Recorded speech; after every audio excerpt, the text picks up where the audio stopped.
Thank you. আপনারা সবাই এসছেন। আমরা আজকের প্রেস কনফারেন্সটা খুবই সংক্ষিপ্ত। আমরা দুটো বিষয়ে এটার উপরে আলোকপাত করব। তার আগে আমরা জানতে পেরেছি যে পোপ ফ্রান্সিস মারা গিয়েছেন।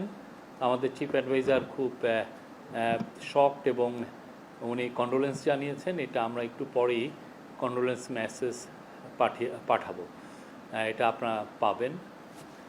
আর আজকের প্রেস কনফারেন্সের অন্যতম বিষয় হচ্ছে যে মাননীয় চিফ অ্যাডভাইজার কাতারে যাচ্ছেন। এটা মূলত ওইখানে কাতারে আর্থানা সম্মেলনে ওইখানে উনি জয়েন করবেন। এছাড়া অন্যান্য বায়োলেটারাল কিছু প্রোগ্রাম আছে। আর একটু পরে আমার কলিগ আজাদ মজুমদার উনি জানাবেন যে আজকে আপনারা জানেন যে শ্রম অধিকার নিয়ে আমাদের একটা কমিশন করা হয়েছিল বাংলাদেশের শ্রম আইন, শ্রম অধিকার এগুলো বিষয়ে। তো ওদের যে মূল কমিটি ওনারা আজকে তাদের ফাইনাল রিপোর্ট, ফুল রিপোর্টটা জমা দিয়েছেন। ওনারা 4টার সময় একটা প্রেস কনফারেন্স করবেন। তো আজকে আমাদের চিফ অ্যাডভাইসার সাথে যেহেতু তারা আজকে কল অন করলেন, সেটার উপরে আমাদের ডিপিএস আজাদ মজুমদার উনি একটু বলবেন। তো আমি কাতার সম্পর্কে বলি। আজকে আমরা 7টার সময় ফ্লাই করব কাতারে এবং দোহাতে আমরা নেমে আজকে আর এটা যেহেতু রাত হয়ে যাবে তেমন কোনো ইয়ে নেই। আমাদের বিজি ডে যাবে 22 এবং 23 তারিখে। 22-23 তারিখে আমাদের অন্যতম স্যারের মূল যে প্রোগ্রাম সেটা হচ্ছে আর্থানা সম্মেলন।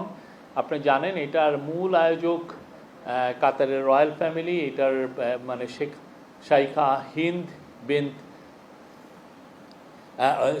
হিন্দ এটা এটার আয়োজক। উনি আমিরের বোন এবং আমিরের মা যিনি শাইখা মৌজা, খুবই ইনফ্লুয়েন্সিয়াল আরব ওয়ার্ল্ডে উনি খুব ইনফ্লুয়েন্সিয়াল একজন নেত্রী ছিলেন। এবং ওনার কাতারের আমিরের মানে আগের যিনি আমির ছিলেন তার ওয়াইফ, উনিও ওনার সাথেও স্যারের দেখা হবে।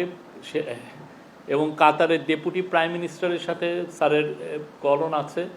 এছাড়া কাতারের আমির শেখ তামিম, উনি যদিও এখন একটু ট্রাভেলিংয়ে আছেন, বাট ওনার সাথেও আমরা আশা করছি ওনার সাথে প্রফেসর ইউনুসের একটা আলাপ হবে। এছাড়া এই পুরো টিমে আমাদের এনার্জি অ্যাডভাইজার যাচ্ছেন। এনার্জি অ্যাডভাইজারের সাথে কাতারের সাথে যেহেতু আমাদের একটা লং টার্ম এনার্জি, বিশেষ করে এলএনজি ইম্পোর্টের একটা চুক্তি আছে, তো কাতারের সাথে আমাদের একটা লং টার্ম এই এনার্জির আলাপগুলো হবে। তাদের সাথে আমাদের ভিসা সংক্রান্ত কিছু আমরা আলাপ করব। আর অন্যান্য যেগুলো বিষয় কাতারের সাথে আমাদের কিভাবে ইকোনমিক কোঅপারেশন বাড়ানো যায়, সেক্ষেত্রে একটা বড় বাণিজ্য সম্মেলন হবে, বিশেষ করে ইনভেস্টমেন্টের জন্য। কাতারের যারা লিডিং ইনভেস্টর তারা থাকবেন সেই সম্মেলনে, সেটা 23 তারিখে। এবং সেইখানে আমরা আশা করছি যে আমরা ভালো কিছু রেসপন্স পাবো। এছাড়া অন্যান্য যেগুলো মিটিং আছে সেগুলো আমি অত ডিটেলস বলছি না। কাতার চ্যারিটির সাথে, কাতার ফাউন্ডেশনের সাথে, এদের সাথে মিটিং আছে। এবং স্যারকে আল জাজিরা, আপনি জানেন ওয়ার্ল্ডের খুব নামকরা টিভি স্টেশন, তারা স্যারকে ইনভাইট করেছেন তাদের হেডকোয়ার্টারে যাওয়ার জন্য। সেখানে স্যারের তারা 1-to-1 একটা ইন্টারভিউ নেবেন। এবং এছাড়া ওনার আরও কিছু এঙ্গেজমেন্ট আছে, অনেক কিছু মিটিং আছে।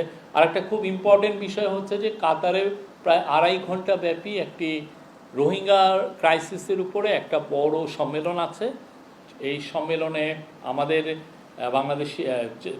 আমাদের চিফ অ্যাডভাইজার এটা নেতৃত্ব দিবেন। বাট এইখানে গ্লোবালি যারা এই রোহিঙ্গা ক্রাইসিসের সাথে অনেকেই তো সম্পৃক্ত, যারা এটা নিয়ে কনসার্ন, তাদের অনেকে থাকবেন। আমরা আশা করছি এটা খুব সাকসেসফুল একটা মিটিং হবে। এর মাধ্যমে আপনারা জানেন আমরা নিউ ইয়র্কে সেপ্টেম্বরে একটা ইউএন একটা হোস্ট করতে যাচ্ছে, খুব বড় একটা রোহিঙ্গাদের উপর একটা বড় সম্মেলন। সেটারই প্রাক প্রস্তুতি স্বরূপ এই সম্মেলনটা 2.5 ঘন্টার এই যে সম্মেলনটা, এটা খুবই ইম্পর্টেন্ট। আমরা আশা করছি যে রোহিঙ্গা বিষয়ে তো আমাদের কিছু প্রোগ্রেস হয়েছে।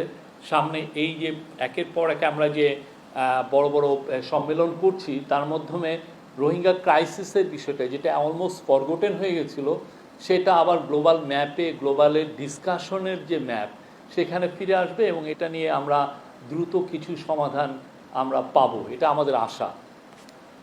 এই 4 দিন উনি ফিরে আসবেন হচ্ছে আমাদের বাংলাদেশ সময় খুবই আর্লি সকালে, অর্থাৎ 2:30টার দিকে, 25 তারিখ রাত 2:30টার দিকে, মানে 24 তারিখ দিবাগত রাতের পরে যে সকালটা। Thank you. এই ছিল হলো কাতার সম্মেলন। ওনার সাথে চিফ আমাদের ফরেন অ্যাডভাইজার তৌহিদ হোসেন যাচ্ছেন, আমাদের national security adviser Khalilur Rahman যাচ্ছেন, আমাদের এনার্জি অ্যাডভাইজার ফৌজুল কবির খান যাচ্ছেন, এবং আমরা আশা করছি যে আমাদের ইন্ডাস্ট্রিজ অ্যাডভাইজার আদিলুর রহমান খান যাচ্ছেন। এছাড়া আমাদের executive chairman of BIDA Chowdhury Ashik Mahmud Bin Harun, উনি যাচ্ছেন। আমাদের এসডিজি কোঅর্ডিনেটর লামিয়া মুর্শেদ যাচ্ছেন, এবং আরও কিছু সিনিয়র সেক্রেটারি যাবে, আরও সিনিয়র সেক্রেটারি অফিসিয়ালরা যাবেন। Thank you.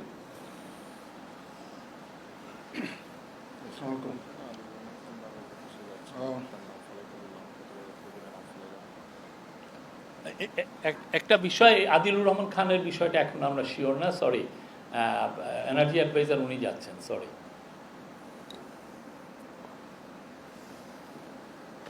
ধন্যবাদ।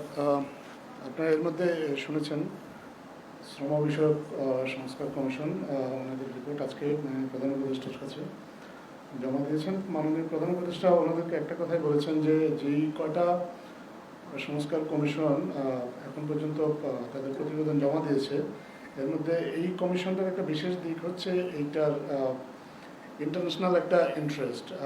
আন্তর্জাতিকভাবে এই কমিশন কী প্রতিবেদন দিয়েছে এবং সেগুলো কিভাবে বাস্তবায়ন করা হবে সেটা নিয়ে আন্তর্জাতিক মহলেরও একটা আগ্রহ আছে, এবং প্রধান উপদেষ্টা বলেছেন যে আন্তর্জাতিকভাবে প্রত্যেকটা সুপারিশকে বিশেষ করে স্ক্রুটিনি করা হবে এবং তারা দেখবে আসলে বাংলাদেশে শ্রমিক অধিকার নিশ্চিত করতে বাংলাদেশের অন্তর্বর্তীকালীন সরকার কীভাবে কাজ করছে, পাশাপাশি এই যে সুপারিশগুলো দিয়েছে এগুলো কীভাবে বাস্তবায়ন করা হচ্ছে। তো এটা একটা দিক আছে। এবং প্রধান উপদেষ্টা ওনাদেরকে একটা পরামর্শ দিয়েছেন যে ওনারা শ্রম বিষয়ক কমিশন যাতে ওনাদের কমিশন প্রতিবেদনটা নিয়ে ঐক্যমত্য যে কমিশন গঠন করা হয়েছে সেই কমিশনের সাথে কথা বলেন এবং কমিশনকেও ওনাদের সুপারিশগুলো ব্যাখ্যা করেন, যাতে করে ঐক্যমত্য কমিশন যখন রাজনৈতিক দলগুলোর সাথে আলোচনা করবে সেখানে এই প্রসঙ্গগুলো রাখতে পারেন। কারণ এই শ্রম বিষয়ক যে কমিশন তার সুপারিশগুলো বাস্তবায়নে আমরা মনে করি যে রাজনৈতিক দলগুলোরও ভূমিকা থাকাটা জরুরি। এই কমিশন অনেকগুলো সুপারিশ দিয়েছে, আমরা একটু পরেই আপনাদেরকে সুপারিশের একটা সারসংক্ষেপ দিয়ে দেবো এবং পুরো প্রতিবেদনটাই দিয়ে দেবো। আমি জাস্ট যেহেতু আমাদের সময় সংক্ষেপ এবং ওনারা আসলে বিকেলে আরেকটা প্রেস কনফারেন্স করবেন, খুব সংক্ষিপ্ত আকারে তাদের যে একটা সুপারিশের কথা বলছে। ওনারা মূল যে সুপারিশটার কথা বলেছেন যে সকল শ্রমিকের আইনি সুরক্ষা। ওনারা পর্যালোচনা করে দেখেছেন যে আমাদের দেশে 8 কোটি শ্রমজীবী মানুষ আছে, তাদের মধ্যে 85% মানুষ অর্থাৎ 7 কোটি শ্রমিকেরই কোনো আইনি সুরক্ষা নেই। ওনারা সরকারের কাছে সুপারিশ করেছেন এই শ্রমিকদের জন্য একটা আইনি সুরক্ষা যাতে নিশ্চিত করা হয়। পাশাপাশি জাতীয় ন্যূনতম মজুরি নির্ধারণের একটা সুপারিশ ওনারা করেছেন, যাতে করে সব পেশার বা সব ধরনের শ্রমিক যারা আছেন তারা আসলে এই জাতীয়ভাবে একটা ন্যূনতম মজুরির আওতায় আসতে পারেন, সেটা যেন নিশ্চিত করা হয়। এই সুপারিশটা করেছেন। শ্রমিকদের জন্য নিবন্ধন তথ্য ভাণ্ডার গঠন করার সুপারিশ কথা বলেছেন, যাতে শ্রমিকদের পরিচয়পত্র রাখা হয় এটার কথা বলেছেন। বিভিন্ন সময় শ্রমিক আন্দোলনে অনেক শ্রমিকের বিরুদ্ধে অনেক মামলা হয়েছে, এই মামলাগুলো আসলে প্রত্যাহার করার জন্য দ্রুত সরকারকে উদ্যোগ নেওয়ার জন্য ওনারা সুপারিশ করেছেন। শ্রমিকদের সংগঠন করার অধিকারটা যাতে আরও সহজ করা যায় এবং দর কষাকষির অধিকারটা যাতে নিশ্চিত করা যায় এই বিষয়ে ওনারা একটা সুপারিশ করেছেন। ট্রেড ইউনিয়ন করার যে শর্ত এটা যাতে শিথিল করা যায় এটা বলেছেন। কর্মক্ষেত্রে যৌন হয়রানি প্রতিরোধে 2009 সালে হাইকোর্টের একটা নির্দেশনা আছে, এই নির্দেশনার আলোকে সকল কলকারখানা সহ সকল কর্মক্ষেত্রে আসলে যৌন নিপীড়ন এবং সহিংসতা বিরোধী যাতে নীতিমালাটা প্রণয়ন করা হয় এবং এটা যাতে নিশ্চিত করা হয় সে বিষয়ে সরকারকে কাজ করার জন্য ওনারা সুপারিশ করেছেন। এবং আরেকটা সুপারিশ 6 মাস মাতৃত্বকালীন ছুটি, এই সুপারিশটা অন্যান্য কমিশন থেকেও এসেছে, ওনারাও এই সুপারিশটার পুনরাবৃত্তি করেছেন। এর বাইরে ওনারা শ্রমিকদের জন্য একটা সার্বজনীন তহবিল করার কথা বলেছেন এবং যাতে করে শ্রমিকরা আপনার এই তহবিলের মাধ্যমে বেনিফিটেড হতে পারেন। বিভিন্ন সময়ে তারা নানা ঘটনা দুর্ঘটনা দুর্যোগের শিকার হন, যাতে শ্রমিকদেরকে এই তহবিল থেকে সহায়তা করা যায় এবং কর্মক্ষেত্রে সুস্থ পরিবেশ নিশ্চিত করার জন্য ওনারা একটা সুপারিশ করেছেন, শ্রম আইনে মহিলা শব্দের পরিবর্তে যাতে নারী ব্যবহার করা হয় এবং কর্ম পরিবেশে শ্রেণী ক্ষমতায় তুই তুমি ইত্যাদি সম্বোধন চর্চা বন্ধ করার একটা সুপারিশ করেছেন। আরেকটা গুরুত্বপূর্ণ সুপারিশ ওনারা করেছেন যে শ্রম আদালত সহ ট্রাইব্যুনাল এবং অ্যাপিলেট ডিভিশন পর্যন্ত সর্বক্ষেত্রে যাতে বাংলা প্রচলন করা হয় এবং এই বিষয়টা ওনারা একটা সুপারিশ করেছেন এবং সিদ্ধান্ত গ্রহণে নারী পুরুষ সকল শ্রমিকদের অংশগ্রহণের একটা সুপারিশ করেছেন। মোটা দাগে এইগুলো হচ্ছে ওনাদের সুপারিশ। এর বাইরে আপনারা একটু বিস্তারিত হয়তো ওনাদের প্রেস রিলিজের মাধ্যমে পেয়ে যাবেন বা আপনার রিপোর্টটা পেলেও আপনারা এই বিষয়ে আরও বিস্তারিত জানতে পারবেন। এখন যদি আপনাদের এই বিষয়ে কোনো প্রশ্ন থাকে আমরা আপনাদের সেই প্রশ্নের জবাব দেবো। ধন্যবাদ। আর একটা বিষয় সেটা হচ্ছে যে আমাদের চিফ অ্যাডভাইজার 3 জন কাতারি মিনিস্টার তার সাথে কল অন করবেন এবং তার অনারে কাতারের যিনি ডেপুটি প্রাইম মিনিস্টার ওনাকে একটা লাঞ্চন একটা থাকবে, তার ওনারকে একটা হোস্ট করছেন। আর উনি আর্থানা সামিটে ওনার মূল স্পিচের বিষয় হচ্ছে role of social business, financial inclusion and microfinance in fostering sustainable development and economic opportunities for marginalized communities. আর আরেকটা বিষয় আপনারা জানেন, এই প্রথমবারের মতো আমাদের একটা হেড অফ গভর্নমেন্টের সাথে 4 জন আমাদের নারী ফুটবলার এবং ক্রিকেটার যাচ্ছেন। তাদের যেই অনুষ্ঠানাদি যে আছে তাদের জন্য সেপারেট অনুষ্ঠানাদি থাকছে। আমরা আশা করছি যে তারা কাতারি যারা স্পোর্টস অফিসিয়াল, আপনারা জানেন কাতার স্পোর্টসে অনেক উন্নত, তাদের সাথে কথা বলবেন আর তাদের সাথে অনেক ধরনের ভিউ এক্সচেঞ্জ হবে। কাতারের অনেক স্পোর্টস ফ্যাসিলিটিতে তারা ভিজিট করবেন এবং আমাদের সাথে কাতারের কী রকমের স্পোর্টসে কোলাবোরেশন করা যায় সেই বিষয়গুলো এই মিটিংয়ে আসবে এবং আমরা আশা করছি যে কাতারের স্পোর্টস মিনিস্টারের সাথে তাদের দেখা হবে এবং কাতারের স্পোর্টস মিনিস্টার আমাদের চিফ অ্যাডভাইজারের সাথেও কল অন করবেন। Thank you. প্রশ্ন? হ্যাঁ, প্লিজ কোশ্চেন।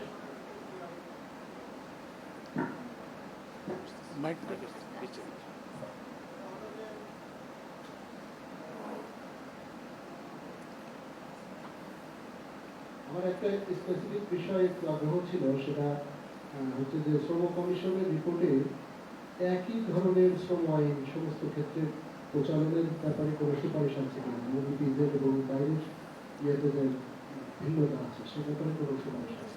আমি আপনাকে বলবো এই কোশ্চেনটা আপনি, আমার মনে হয় যেহেতু ওনারা পুরো 1 ঘন্টা 1.5 ঘন্টা ব্যাপী একটা প্রেস কনফারেন্স করবেন, ঠিক 4টায় আপনি এই কোশ্চেনটা সেখানে করেন।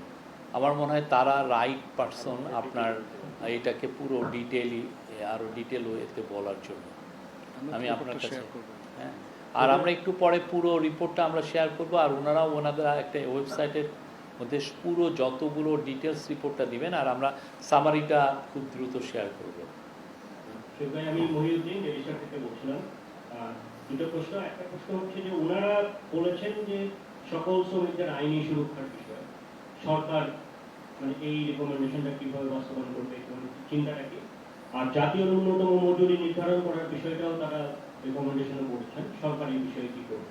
এখন বাংলাদেশের সিস্টেমে ন্যূনতম মজুরি আছে সেক্টর ওয়াইজ, তো জাতীয় মজুরির ক্ষেত্রে আপনারা চিন্তা এই পুরো বিষয়গুলো ওনারা একটা স্যার তাদেরকে যেটা বলেছেন যে আশু করণীয়, আমরা খুব দ্রুত যে কাজগুলো করতে পারি সেটা তাদেরকে জমা দিতে।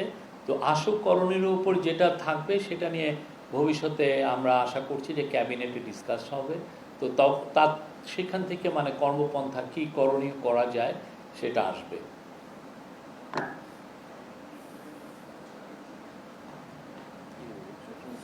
দুইটা লাগবে। দুটো ভিন্ন বিষয়ে আপনার একটু দৃষ্টি আকর্ষণ করছে, সেটা হচ্ছে আজকে 31 জন আমেরিকা থেকে ফেরত এসেছে, আমেরিকা ফেরত পাঠিয়েছে। তো এই বিষয়ে আমেরিকার সাথে কোনো কথা হয়েছে কিনা, কেন ফেরত পাঠালো, আর ফেরত পাঠাবে কিনা? আর একটা জিনিস প্রশ্ন, সোশ্যাল মিডিয়ায় আমরা রিসেন্টলি কয়েকটা ফটো দেখেছি যে পলাতক শেখ হাসিনা সরকারের মন্ত্রীরা লন্ডনে বিয়ের অনুষ্ঠানে বিয়ে পাচ্ছেন, বিভিন্ন দেশে ঘুরে বেড়াচ্ছেন। তো শেখ হাসিনাকে তো ফেরত চাওয়া হয়েছে, এই পলাতক মন্ত্রীদের ফেরত আনার ব্যাপারে আপনারা কি পদক্ষেপ নিয়েছেন? আমরা তো মূলত এইখানে আজকে প্রেস কনফারেন্সটা করছি কাতার এবং শ্রম বিষয়ক যেই রিপোর্টটা দিল সেটার উপরে। তারপর আমি বলি যে যারাই অভিযুক্ত, যাদের বিরুদ্ধে বড় রকমের করাপশনের আছে, খুনের মামলা আছে, তাদের সবার ব্যাপারেই আমরা সিরিয়াস এবং প্রত্যেককেই আমরা ইভেনচুয়ালি আমরা প্রত্যাবর্তন চাবো। তাদেরকে বাংলাদেশের আইনকে ফেস করতে হবে, তাদেরকে আইনের আওতায় আনা, সেটা আমাদের কেন, আমি মনে করি আমাদের পরবর্তী যে কোনো গভর্নমেন্ট সবার জন্য এটা একটা নৈতিক দায়িত্ব। আমরা আমাদের কাজটা খুব ভালোভাবে করব এবং আমরা আশা করব যে আমরাই যেন কাজটা একটা শেষ করে যেতে পারি। আর যদি আমরা এটা আমাদের সময়ে না করতে পারি, আমাদের নেক্সট জেনারেশন, আমাদের যারা নেক্সট গভর্নমেন্ট আসছে তারাও এই কাজটাই করবেন। কেননা এরা বাংলাদেশের মানুষের টাকা চুরি করে নিয়ে বাইরে যে মৌজ ফুর্তি করছেন, অবশ্যই আমরা তো তাদেরকে ফেরানোর একটা আমাদের এটা একটা নৈতিক দায়িত্ব এবং এই কাজটা আমরা করব। এদের বেশিরভাগ এই যে যারা আওয়ামী লীগের লিডার যারা বাইরে গিয়েছেন, এদের বেশিরভাগের হাতেই রক্ত আছে। তারা বড় রকমের হিউম্যান রাইটস অ্যাবিউজের অ্যাকিউজড এবং তাদের অনেকে বড় বড় করাপশনে জড়িত। আপনারা দেখেছেন যে কিছুদিন আগে বেশ কিছু পত্রিকায় এসছে যে এক একজনের অ্যাকাউন্টসে কত রকমের কত টাকা ট্রানজ্যাকশনের হিসাব আমরা পেয়েছি। আপনার অ্যাকাউন্টসে তো 1 কোটি টাকার ট্রানজ্যাকশনও দেখা যায় না, অথচ এক একজনের 800, 900, 1200 কোটি টাকার ট্রানজ্যাকশন। একটা সরকারি কর্মচারী, একটা সরকারের মিনিস্টার বা একজন সরকারের যিনি সেক্রেটারি, উনি কত টাকা পান? Thank you.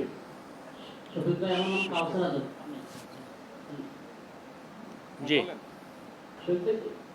নারী সংস্কার কমিশন যে রিপোর্ট দিয়েছে, সেই রিপোর্টটি হেফাজত ইসলাম, জামাত ইসলামী সহ বেশিরভাগ ইসলামী দলগুলো প্রত্যাখ্যান করেছে এবং এটা বাতিলের দাবি জানিয়েছে। আপনি যারা বিভিন্ন মাধ্যমে বিবৃতি দিয়েছিলেন, এই ব্যাপারে আপনাদের বক্তব্য কি? এই রিপোর্টটা তো আমি যে জানা মতে যে এটা ঐক্যমত্য কমিশনে যাবে। ঐক্যমত্য কমিশন এই রিপোর্টটাকে নিয়ে ভবিষ্যতে পলিটিক্যাল পার্টিগুলোর সাথেই কথা বলবেন।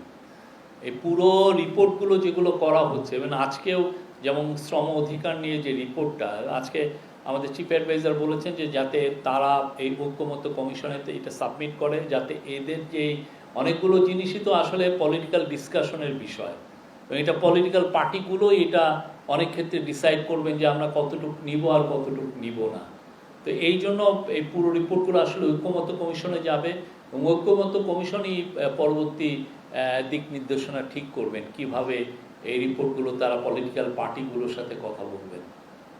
3 তারিখের মধ্যে বাতিল না করলে এই কমিশন ওই দিন ওদের সমাবেশ রয়েছে হেফাজতে, তারা বৃহত্তর কর্মসূচি দেওয়ার ঘোষণা দিয়েছে। আমি এই বিষয়ে যেটা বললাম, আমি এইটাই আমার বক্তব্য।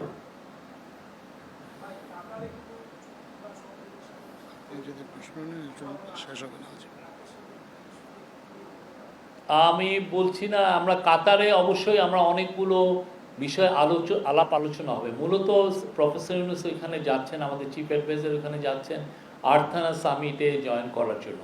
তার অন দ্য সাইড লাইন অনেকগুলো মিটিং হবে। এই মিটিংগুলো আসলে সত্যি হতে কাতারের সাথে যে আমাদের পারস্পরিক যে সম্পর্কটা, এটা আরও নতুন উচ্চতায় নেওয়ার জন্য।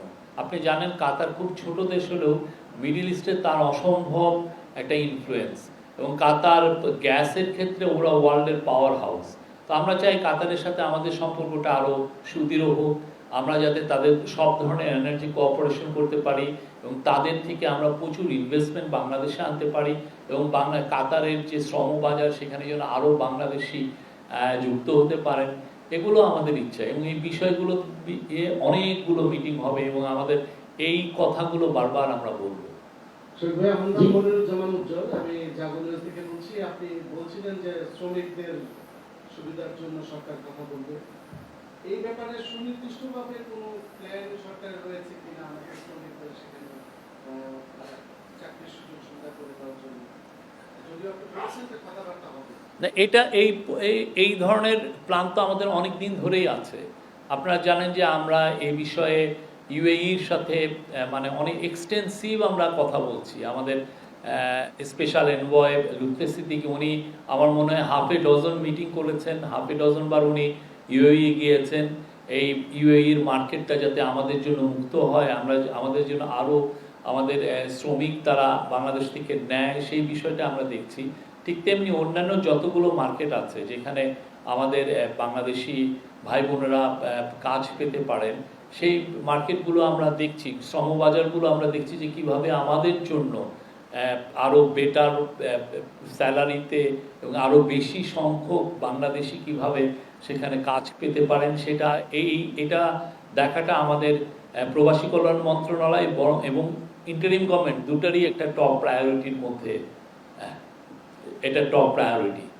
শোয়েব ভাই, আমি বিল্লাল হোসেন আরটিভিতে আছি। আমার একটা প্রশ্ন ছিল আজকে এই সংবাদ সম্মেলনের বাহিরে, সেটা হচ্ছে যে আমরা জানি যে জুলাই আগস্ট গণ অভ্যুত্থানের মধ্য দিয়ে এই সরকার এসেছে।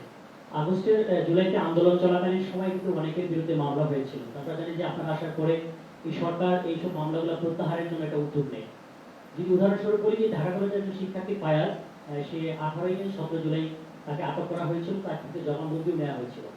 কিন্তু এই আজকে এতদিন হয়ে গেল, কিন্তু তার মামলাটা এখনো আইনি জটিলতার কারণে অন্যান্য সকল মামলা, অনেকের মামলা প্রত্যাহার হয়েছে, সেই মামলাটা এখনো কেন প্রত্যাহার হচ্ছে না? এটা আজকে এই বিষয়ে আমাদের ল এবং justice adviser professor Asif Nazrul এই বিষয়ে খুব বিস্তারিতভাবে বলেছেন। আমার মনে হয় আপনি একটু তার যে প্রেস কনফারেন্সটা যদি ফুটেজ থাকে আপনি একটু দেখে নেন, উনি এটা নিয়ে খুব ভালোভাবে বলেছেন।